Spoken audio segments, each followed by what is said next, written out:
Yes.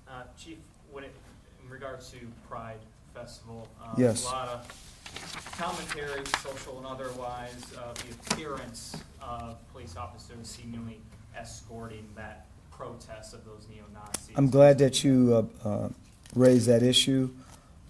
First of all, our number one mission and goal is to keep the peace. Everyone has a right to free speech. You don't have a right to engage in unlawful conduct.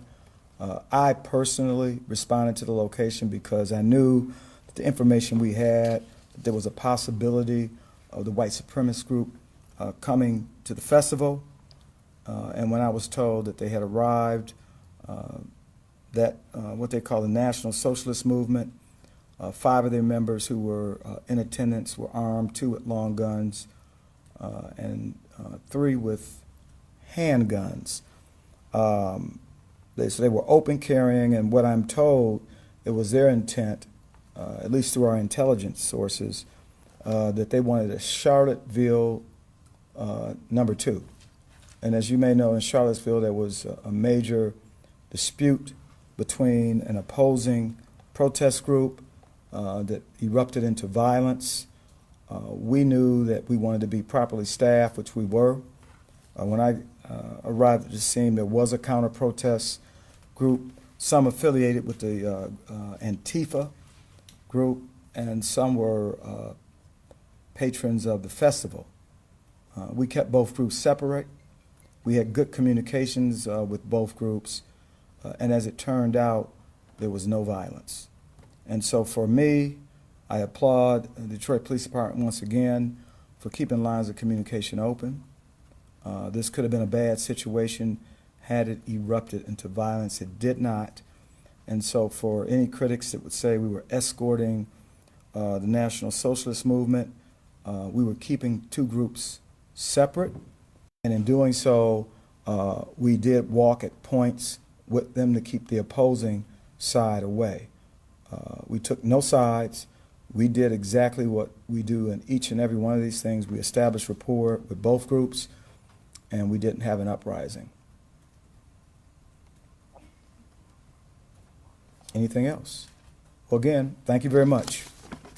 Yes, ma'am. I have one question, and that is, I'm Carolyn Norman from the Anti-Defamation League, and one of the questions I received from one of the people that inquired is it against the law to desecrate a piece of property if it's not yours, like a rainbow flag or an Israeli flag or something like that? Well, that's a good question because there were some images where it appeared that one of the members of the National Socialist Movement was desecrating on the flag. That was not the case. There was some intent by a member of that group to set that flag on fire. We warned and advised that if you do so, you will be arrested. That did not happen.